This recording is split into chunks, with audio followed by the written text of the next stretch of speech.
Hello everyone, ট্রান্সলেশনের আরও একটি নতুন ক্লাসে সকলকে স্বাগত।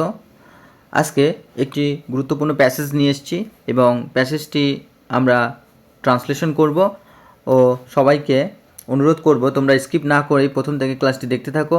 আশা করি তোমাদের ক্লাসটি খুবই হেল্পফুল হবে এবং অনেক গুরুত্বপূর্ণ অনেক কিছুই তোমরা জানতে পারবে। তো স্কিপ না করে তোমরা দেখতে থাকো। প্রথমে আছে, একদিন হেডমাস্টারের অফিসে অপুর ডাক পড়িল। তাহলে one day Apu was called to the headmaster's office. Headmaster's office, এখানে অ্যাপোস্ট্রোফি ব্যবহার করা হয়েছে, তাহলে এটা লেখা হয়েছে কিন্তু অ্যাপোস্ট্রোফি ব্যবহার করে হেডমাস্টারের। তো এটা বোঝানোর জন্যই কিন্তু হেডমাস্টার্স অফিস ব্যবহার করা হয়েছে, অথবা এইভাবে লিখতে পারতাম যে to the office of the headmaster. তো এটাকে আরও সংক্ষিপ্ত ও ছোটো করার জন্যই কিন্তু হেডমাস্টার্স অফিস ব্যবহার। আর এখানে কিন্তু পাস্ট টেন্সের প্যাসিভ ভয়েস ব্যবহার করা হয়েছে, পাস্ট টেন্সের প্যাসিভ ভয়েস ব্যবহার করা হয়েছে সিম্পল পাস্ট টেন্সের। তো সেটা কেমন আমরা জানি, সিম্পল পাস্ট টেন্সের প্যাসিভ ভয়েস করার সময় কিন্তু আমরা কি ব্যবহার করি, ওয়াজ এবং ভার্বের থার্ড ফর্ম ওয়াজ বা ওয়ার ব্যবহার করি, ওয়াজ বা ওয়ার এবং ভার্বের থার্ড ফর্ম ব্যবহার করা হয়। এখানে ঠিক তেমনটাই করা হয়েছে যে Apu was called by someone, তো সেটা এখানে নেই। চলো এবার আমরা পরের সেন্টেন্সটি দেখি।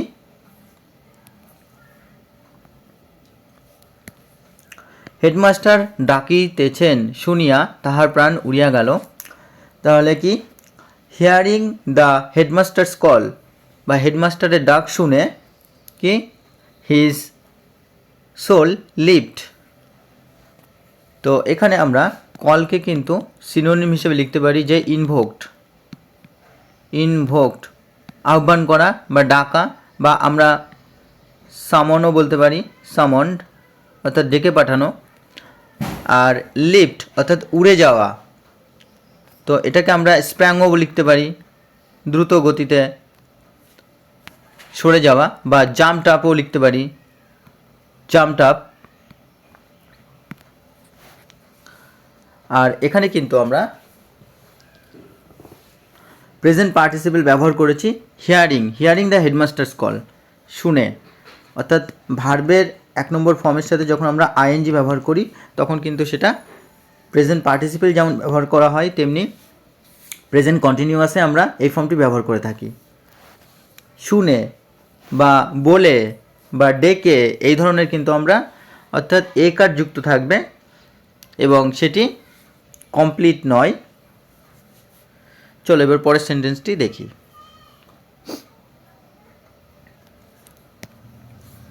ভয়ে ভয়ে অফিস ঘরের দুয়ারের কাছে গিয়া দেখিল আর একজন সাহেবী পোশাক পরা ভদ্রলোক ঘরের মধ্যে বসে আছেন।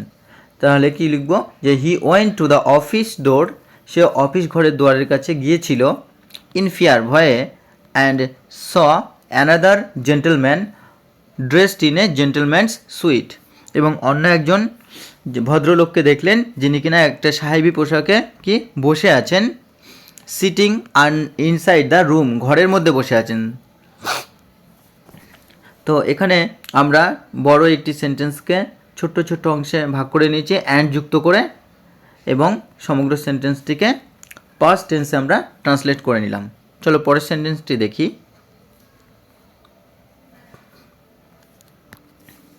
হেডমাস্টারের ইঙ্গিতে সে ঘরে ঢুকিয়া দুজনের সামনে গিয়া দাঁড়াইল। তাহলে অ্যাট দ্য হেডমাস্টার্স সিগনাল, হেডমাস্টারের সিগনাল বলতে পারি, বা আমরা এখানে সিনোনিম আরও ব্যবহার করতে পারি। পুরো সেন্টেন্সটি আগে বলে নিই। তাহলে at the headmaster signal he enter the room, রুমে প্রবেশ করলো, and stood in front of the two, দুজনের সামনে গিয়ে দাঁড়ালো। তো স্টুড কিন্তু আমরা স্ট্যান্ডের পাস্ট ফর্ম এখানে লিখেছি স্টুড, আর এন্টার তো জানো এন্টার করা, তার পাস্ট ফর্ম ব্যবহার করা হয়েছে। আর ইনফ্রন্ট হচ্ছে একটি ফ্রেজ, ইনফ্রন্ট ফ্রেজের অর্থ হলো সামনে, বা বিফোরও আমরা বলতে পারতাম, বিফোর, বিফোর দ্য টু। তো আর এখানে আমরা সিগনাল, সিগনালের সিনোনিম জানবো, যে আমরা বলতে পারি হিন্ট, হিন্ট বলতে পারি, বা আমরা বলতে পারি সাইন, সাইন, বা আমরা বলতে পারি সাজেস্ট।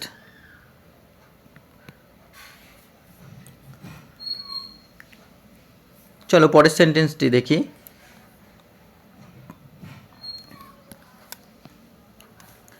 ভদ্রলোকটি ইংরেজিতে তাহার নাম জিজ্ঞাসা করিলেন ও সামনের একখানা খাতার উপর ঝুঁকিয়া পড়িয়া কি দেখিয়া লইয়া একখানি ইংরেজি বই তাহার হাতে দিয়া তাহাকে ইংরেজিতে বলিলেন, এই বইখানি তুমি পড়তে নিয়েছিলে?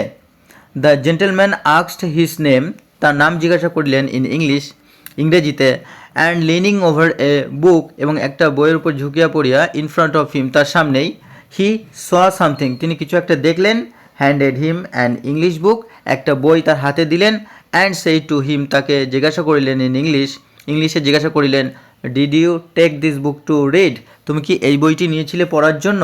তো এখানে কিন্তু এখানে ইন্ট্রোগেটিভ সেন্টেন্স করা হয়েছে,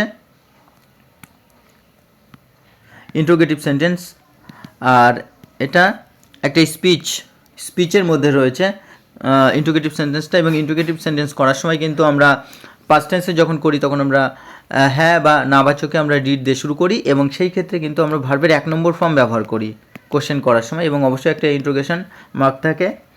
আর এখানে আমরা পাস্ট টেন্সেই করেছি সম্পূর্ণ সেন্টেন্সটি, ছোট্ট ছোট্ট অংশে অ্যান্ডের মাধ্যমে যুক্ত করেছি এবং কখনো কমা দিয়ে যুক্ত করেছি, এবং সমগ্র সেন্টেন্সটি আমরা ট্রান্সলেট করেছি। চলো পরের সেন্টেন্সটি দেখি।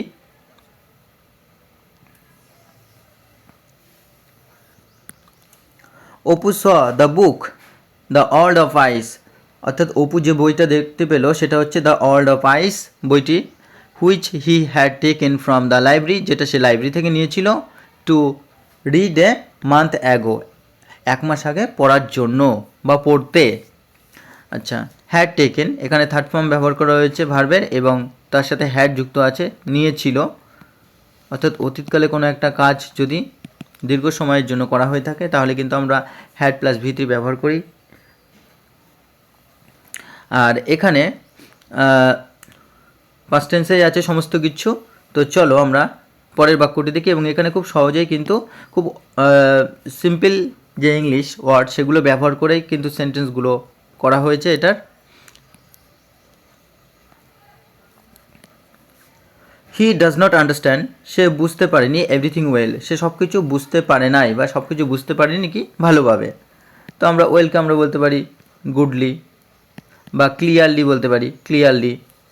আর আন্ডারস্ট্যান্ডকে আমরা বলতে পারি রিয়ালাইজ করা, বুঝতে পারা, রিয়ালাইজ করা, বা পারসিভ করা, বুঝতে পারা। তো এইভাবে কিন্তু আমরা একাধিক সিনোনিম জানার ফলে আমাদের ওয়ার্ড পাওয়ার ইনক্রিজ হবে, যে কারণে আমরা কিন্তু যে কোনো ট্রান্সলেশনের ক্ষেত্রেই আমরা কিছু কিছু সিনোনিম বা কিছু কিছু আমরা ভার্ব কমন পাবো বা কিছু কিছু ওয়ার্ড কমন পাবো, যার মাধ্যমে কিন্তু আমাদের যে কোনো ট্রান্সলেশন করার ক্ষেত্রে খুব দ্রুত গতিতে আমরা করতে পারবো, এবং যত প্র্যাকটিস করব ততই কিন্তু আমাদের মধ্যে এই পাওয়ারটা আসবে, এবং আমরা আশা করি পরীক্ষায় আমরা খুব দ্রুত এগুলোকে অ্যাটেম্প্ট করে এবং ক্লিয়ার করতে পারবো। চলো পরের বাক্যটি দেখি। তো বন্ধুরা এখানেই শেষ। তো আশা করি প্যাসেজটি খুব গুরুত্বপূর্ণ ছিল, কারণ এটা পরীক্ষায় দেওয়ার মতোই।